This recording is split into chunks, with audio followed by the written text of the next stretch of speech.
Welcome to the Slop Farm. Enjoy the video. You start by powering the device down and removing any case, safety first. Once done, warm one edge of the protector for about 20 to 30 seconds with a hairdryer on low. This softens the adhesive and reduces tearing. Make sure to focus on a single corner, then use a piece of strong tape or your clean fingernail to lift that corner slowly. You want a small flap you can grip. This gives control and prevents dust or cracking at the edges.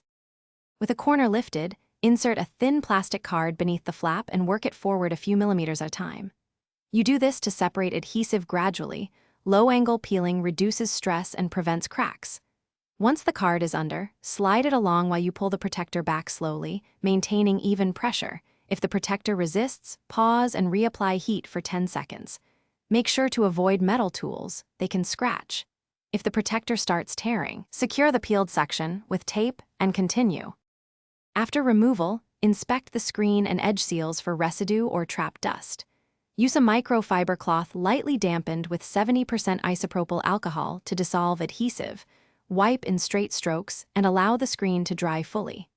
Once clean, check the camera and sensors before applying a new protector. If any strip tore and remained stuck, reheat that area briefly, press tape onto the fragment, then lift steadily. This usually pulls off stubborn pieces without scratching. Make sure the Thanks for watching. Consider subscribing if we helped you today.